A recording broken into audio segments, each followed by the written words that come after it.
Well, this is segment number 9, and I hope that I can get through this one before we actually get into the meat of all of what you heard me addressing on the introduction. Uh, One thing I wanted to say has to do with another scripture that I want you to take a look at. Like I said, you heard the excuses where people were talking about how the man wrote the Bible. Well, we do have another scripture that also comes into play when I was talking about how people form their doctrines and so forth based on experiences and so forth. And one of the key areas as to why these doctrines are allowed to flourish and things has to do essentially with this scripture that I want you to go to now. Now you're in Second Timothy chapter 3. I want you to go up one chapter to Second Timothy chapter 2, and I want you to go to verse number 15. And we will find these words. Second Timothy chapter 2, verse number 15. It says, "Study to show thyself approved unto God, a workman needeth not to be ashamed, rightly dividing the word of truth." Here we're given two instructions. First of all, to study to show yourself approved unto God. If you want to know more about God, the best thing to do to know more about Him is to read His Word and study His Word. And you see, as I was talking about personal relationships and how God views us and how He responds to us, it all depends on the effort that we put in to know what He or know about Him and what He has to say.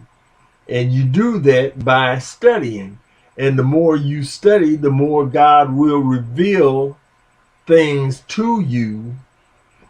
And that will go a long way in helping you to grow a relationship with Him, whereby you are showing God that you are worthy of Him blessing you more so and giving you more uh, experience and abilities and things like that so that your faith can grow. See, it's all up to God. Like I say, God's in control of everything. But the part that I want you to look at is the part where it says that the workman needeth not to be ashamed, rightly dividing the word of truth.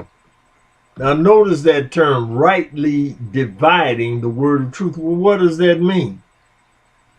Well, you see, the Bible is written, in just like in a story form, like or something, certain things happen this way, that way, and they put it all in a timeline, and different occurrences happen here and there and so forth, and you have all sorts of different areas that are addressed, from human behavior to God's responses to our behavior, the what happens to cities and countries and so forth based on how they responded to God's commands and so forth. All of these different things are blended together in the Bible. However, the scriptures are not all together put together by subjects. They're scattered throughout the Bible. when it comes down to judging, when it comes down to uh, moral behavior, what's right, what's wrong, how to do this, how to do that, when to do this, when to do that, when do you use wisdom, when you use knowledge, and so forth. All of these things are scattered throughout the Bible. The thing is, when you are trying to form an opinion on how God responds to something, you can't use one or two scriptures in the Bible to form that opinion. What you have to do is find every scripture in the Bible that addresses that particular situation. Read what every scripture has to say about that situation, and then form an opinion based on the totality of all of the scriptures you read. I'm pretty sure you have heard many times people say that the Bible contradicts itself. Well, for your information, the Bible does not contradict itself. Man contradicts the Bible. Now, how does he do that? Well, he does it by finding one or maybe two scriptures that say something, and he forms his opinion based on those one or two scriptures. Meanwhile, there might be 15 or 20 or more other scriptures addressing that same situation that give a different perspective or viewpoint of what a person's supposed to be doing, but the person never reads those scriptures before forming his opinion or her opinion on what the Bible has to say about a certain issue. Well, what happens is, as they go through time, and if they start reading through the Bible, and then they come to another scripture that seems to contradict their opinion of what the first two scriptures said, and now here's another scripture saying something absolutely different. It might be off 20 degrees, 10 degrees, 20 degrees, might be off 90 or 180 degrees. And the person says, Bible contradicts itself. No, my friend, the Bible doesn't contradict itself. What happened is you read only 2 out of 15 or 20 scriptures.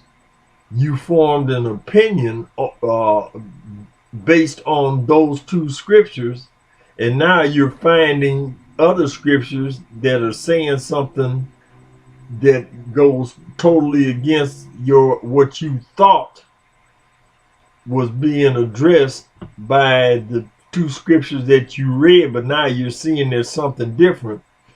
Well, what has happened is you formed the wrong opinion based on a couple of scriptures, rather than finding all of the scriptures in the Bible addressing that issue and looking at them as a whole, and finding out where some scriptures might seem like they're way off to the left. Then you got some other scriptures that look like it's way off to the right. Well, when you put the 2 of them together, the truth that you're supposed to be finding is going to be in the middle. It's not going to be all the way over to the left. It's not going to be all the way over to the right. It's going to be right dead in the middle.